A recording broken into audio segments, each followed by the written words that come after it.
We are very happy to have you here at our show. I've actually seen your collections in person, Yes, so I thank know you. what they're like. Thank you, But for Hajro. those of us who had not had the pleasure, can you start by telling us about your background in the fashion industry and tell us who is ADC? Okay. Hello, everyone. I'm Vincy. I'm from UK, a UK designer, and thank you for having me today. My background in the fashion industry actually went a long way. I embarked in my fashion industry from UK and obtained my degree from University of Brighton. And then after that, I was during my internship, I was actually trained in US, New York, and I had the opportunity to work for very design textiles for very big names like Ralph Lauren and DKNY. And then after I completed my degree, I actually emigrated to Melbourne with my family. And then I was chosen as one of the very few designers to work for Country Road Australia. It is a very big brand. Any Australian would have heard of Country Road. And then thereafter, in the mid-90s, I returned back to my hometown and I worked for, started my long career for Toppy International. So working as the chief designer for Jessica. I brought along some photos of my previous design. So it was a very long servicing at Jessica, and I completed a lot of interesting patchwork designs. The company has allowed me to be rather innovative in the textiles, and we were almost the first few companies started using commercial digital prints.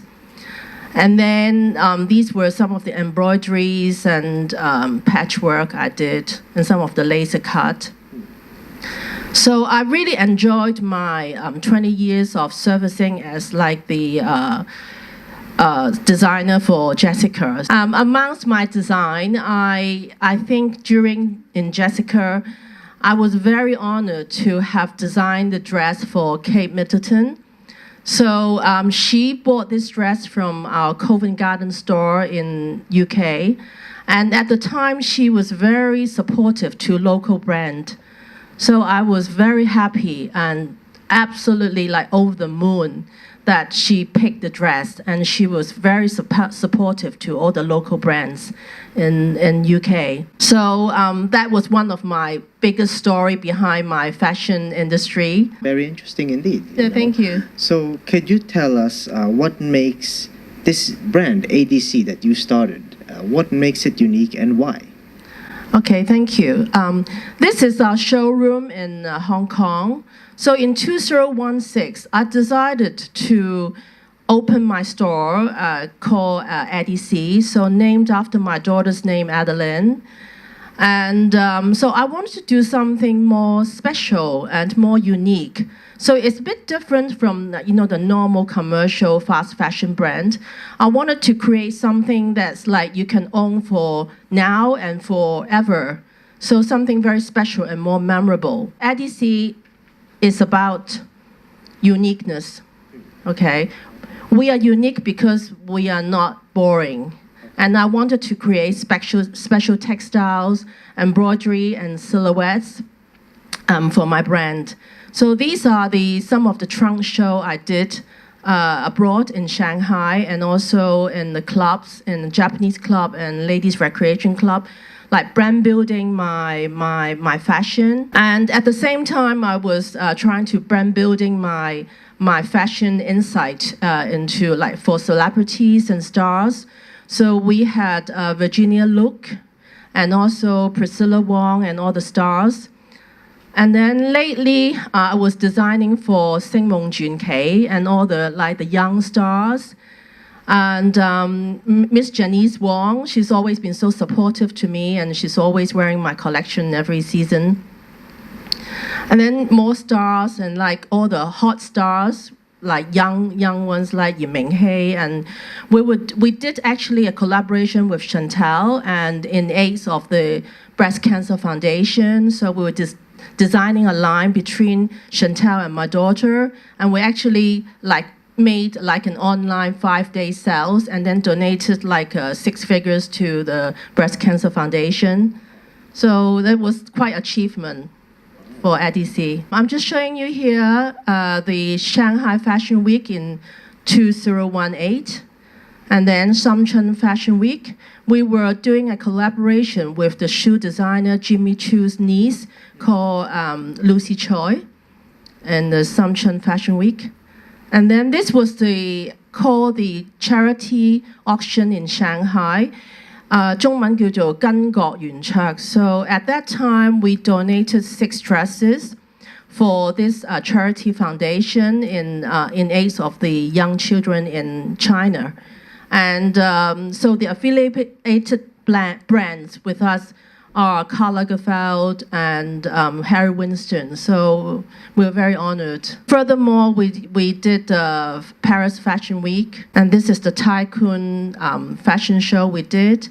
You can see it's like based on a very summary feel because we wanted to create like a fashion line to prep ourselves for the Middle East market. So we've managed to get some small-scale orders from Saudi since we launched in 2023.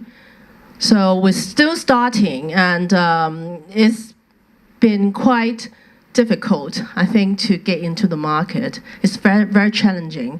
But we do entangle some like very good clients. I'd like to talk about some of the challenges facing the high fashion industry because on one hand, you have the AI revolution sweeping over everything. But then on the other hand, the fashion industry itself has a lot of challenges already, like for example with textiles, wastage, sustainability, the supply chain. So can you share some of these challenges and how you guys are overcoming them? Yeah, definitely. I have to agree.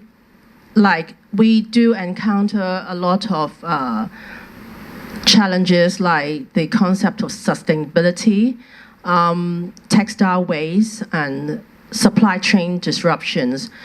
I think for ADE.C, it's like meaning like high cost in raw materials and then double the cost in fabrics and accessories. And furthermore, it's like triple in labor costs, especially even in China, in Shenzhen, because our production is actually in Shenzhen. But I think, to be honest, because we do affordable luxury, so the consumption of the wastage and the raw materials and the wastage are not so acute for us. It's not so bad for us. I can see more like bigger effects on other industries because we do our things like very small scale. And on the other hand, because of this, we become more resilient to the problems.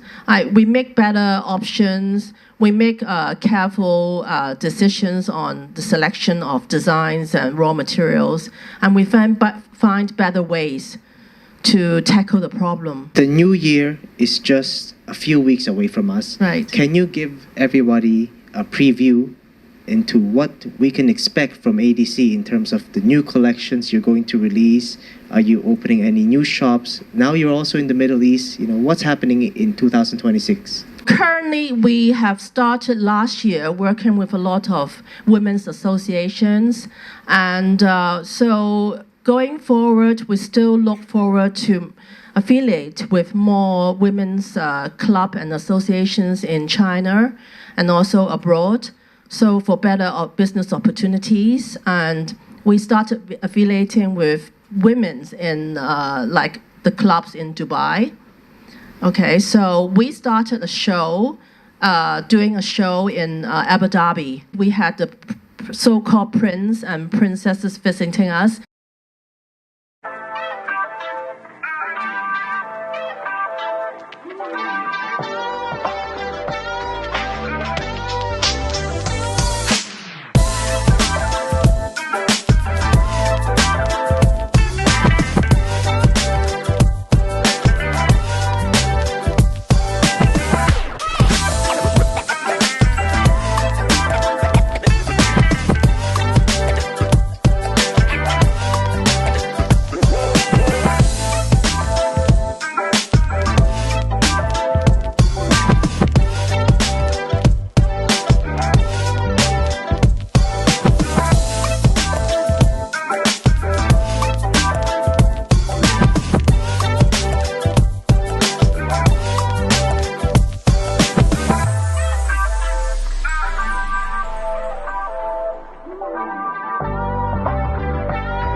So we wanted to rebuild our online platform. So we want to sell our products worldwide. So we want to show like more people, and it's like possibly we're developing a line which is like cheaper, like a second line, so we can sell online successfully and improve our sales points. And currently, we also included our skincare range from Korea #1. We want to introduce this skincare to our customers to enhance like their positivity and strength. So we are the one company with so much design resources that we would like to expand and expose to the outside world.